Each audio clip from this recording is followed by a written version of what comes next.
बिस्मिल्लाहिर्रहमानिर्रहीम। मैं डॉक्टर मोहम्मद वसीम अल Razzaq Medicare hospital में एज ए जनरल प्रैक्टिशनर काम करता हूँ।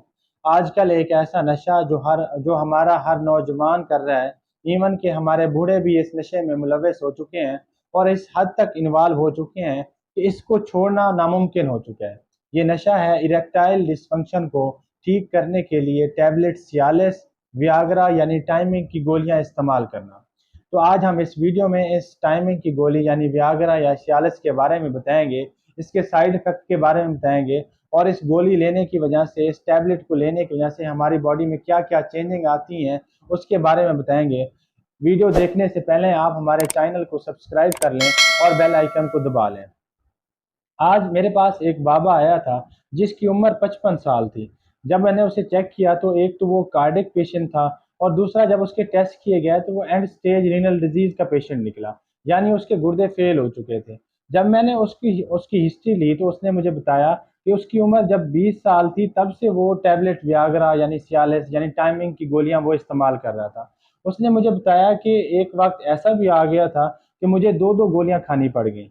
तो इसकी वजह से उसको इस तरह की सिचुएशन में आना पड़ गया कि उसको जो है ना गुर्दे उसके बिल्कुल ख़त्म हो गए थे और उसको इसकी बहुत ज़्यादा इंफॉर्मेशन थी। इवन कि उसने मुझे मुख्तलिफ ब्रांड्स के नाम बताए और उसने जो है ना टैबलेट की स्ट्रेंथ के बारे में मुझे टैबलेट की स्ट्रेंथ के बारे में मुझे बताया कि एक गोली जो है ना 150 मिलीग्राम की होती है और एक गोली जो है ना 100 मिलीग्राम की होती है। और वो यकीन करें कि वो बड़ा ही पछता रहा था कि मुझे ये काम नहीं करना चाहिए था, मुझे ये गोली नहीं खानी चाहिए थी और वो बड़ी ही तकलीफ में था। अब देखें तो ये बात वैसे है तो सच कि आजकल हमारा जो नौजवान नस्ल है इस नशे पे लग चुकी है। हर नौजवान जो है ना वियाग्रा टैबलेट यूज़ कर रहा है, टाइमिंग की गोलियां यूज़ कर रहा है। तो मैं बताता चलूँ कि टैबलेट वियाग्रा में या सियालिस में एक साल्ट होता है जिसका नाम है सिल्डेनाफिल। अब बेसिकली सिल्डेनाफिल का इतना ज़्यादा जो है ना साइड इफेक्ट नहीं है, लेकिन इस जो साल्ट को टैबलेट फार्म में ले आने के लिए जो रॉ मटेरियल यूज होता है उसका जो साइड इफेक्ट है वो बहुत ज़्यादा है। अब उसका साइड इफेक्ट पूरे जिस्म पे भी हो सकता है, आपको जो है ना मल्टीपल ऑर्गन फेलियर की तरफ भी लेके जा सकता है। अब होता यह है कि जैसे ही आप टैबलेट लेते हैं तो इस टैबलेट की वजह से, क्योंकि इसका एक्शन मैकेनिज्म ऑफ एक्शन ये है कि ये वेजोडायलेशन या वेनोडायलेशन के तौर पर एक्ट करती है। तो ये आपकी अज़ूरत नासल की रगों को ऐसे फुला देती है और उसमें खून की सप्लाई को बढ़ा देती है। लेकिन इसके साथ साथ ये आपकी जो ब्रेन की जो ब्लड सप्लाई है उसको कम कर देगी और आपकी जो गट है, जो आपकी खुराक की नाली है, उसमें उसकी जो खून की सप्लाई है उसको भी कम कर देगी। तो इसकी वजह से आपको जो है ना हाइपोटेंशन भी हो सकती है और इसकी वजह से आप गिर भी सकते हैं, आपको चक्कर भी आ सकते हैं और आपकी गट मोटेलिटी कम हो जाती है जिसकी वजह से आपको मतली भी आ सकती है और आपके पेट में दर्द भी हो सकता है, क्रैम्प्स भी पड़ सकते हैं। इसके अलावा इसका एक और जो साइड इफेक्ट है वो ये है कि ये इसका जो ड्रग इंटरेक्शन है वो बड़ा ही खतरनाक है, वो बड़ा ही निटोरियस है। अब इसके कुछ ग्रुप के साथ बड़ा ही निटोरियस इंटरेक्शन है। एक खास तौर पर जो नाइट्रेट्स ग्रुप है उसके साथ इसका बड़ा ही निटोरियस इंटरेक्शन है।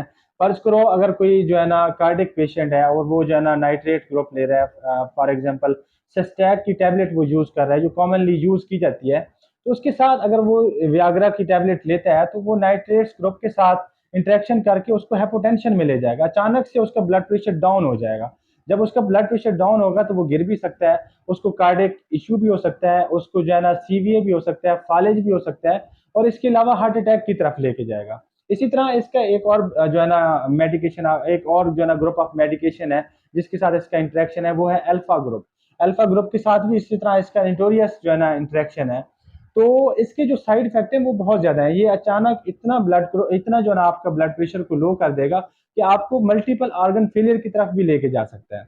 अब इसके अलावा अगर किसी पेशेंट में कोई हिडन कार्डियक इश्यू चल रहा हो और वो ऊपर से टाइमिंग वाली गोली ले ले तो उससे ये होगा कि उसका जो कार्डियक इश्यू चल रहा होगा वो बहुत ही ज्यादा एग्रेसिव हो जाएगा और वो फिर उसको कार्डियक जो है ना अटैक की तरफ ले जाएगा और इस वजह से बहुत ज्यादा अमवात हो चुकी हैं। तकरीबन 130 जो डेथ्स हैं वो रिपोर्ट हो चुकी हैं, वो सिर्फ इसी टाइमिंग की गोलियां खाने की वजह से हुई है। अब इसके अलावा एक इसका और साइड इफेक्ट है वो ये है कि अगर कोई शख्स इस गोली को यूज कर लेता है तो फिर वो इसको छोड़ नहीं सकता, उसको इसकी आदत पड़ जाती है, वो टोटली इस पर डिपेंडेंट हो जाता है और फिर एक वक्त ऐसा आता है कि उसको डोज को उसको जो है ना डोज बढ़ानी पड़ती है, वो डबल डोज के साथ उसे ये टैबलेट यूज करनी पड़ती है। जब आप डबल डोज के साथ मेडिसिन यूज करेंगे, ये जो गोली है यूज करेंगे, तो फिर इसके जो साइड इफेक्ट है वो भी डबल हो जाएगा। तो इसकी वजह से फिर आपको बहुत ज्यादा जो है ना साइड इफेक्ट हो सकते हैं। अब इस गोली के खाने की जो सबसे बड़ी वजह है वो ये है कि हमारे जो है ना पोर्न वीडियो, अब जब पोर्न वीडियो में आपको बार बार ये दिखाया जाएगा कि आप जो है ना अपनी टाइमिंग को इंक्रीज करें और आपकी टाइमिंग अच्छी होनी चाहिए, और आपको लगेगा कि मेरी टाइमिंग अच्छी नहीं है, तो फिर आप इस तरफ जाएंगे और आप इस तरह की जो चीज़ें हैं ये यूज़ करेंगे। फिर जब ये चीज़ें आप बार बार यूज़ करेंगे तो फिर हमारे पास आप एंड स्टेज रीनल डिजीज के साथ आ रहे होंगे, गुर्दे फेलियर के साथ आ रहे होंगे, मल्टीपल ऑर्गन फेलियर के साथ आ रहे होंगे, आप अपने जिस्म को खोखला करके आ रहे होंगे, आप जो है ना कार्डियक इशू के साथ आ रहे होंगे, आप जो है ना हेडेक के साथ आ रहे होंगे, आप जो है ना फालिज के साथ आ रहे होंगे। तो खुदारा इस चीज से बचें। अगर आपको किसी को किसी जरूरत भी पड़ती है तो आप अपने प्रॉपर डॉक्टर के पास जाएं और प्रॉपर डोज के साथ लें। और आपको पता हो कि आप अगर ये मेडिसिन ले रहे हैं तो आप अगर आप ये मेडिसिन ले रहे हैं तो आपको किन किन चीज़ों से एहतियात करनी चाहिए और किन किन चीज़ों से किन किन मेडिसिन से एहतियात करनी चाहिए। आप अपनी खुराक पे फोकस करें और अपनी जो है ना एक्सरसाइज पे फोकस करें, अपनी जो है ना एक्टिविटी पे फोकस करें, क्योंकि ये सारी चीज़ें अगर आप करेंगे तो आप एक नेचुरली जो है ना आपकी टाइमिंग बहुत अच्छी हो जाएगी, आपको इन चीज़ों की ज़रूरत ही नहीं पड़ेगी। तो इस वीडियो में सिर्फ बताने का मकसद यही था कि आपको इस चीज़ का पता हो और जो है ना आप इससे बच सकें। अल्लाह हाफिज़।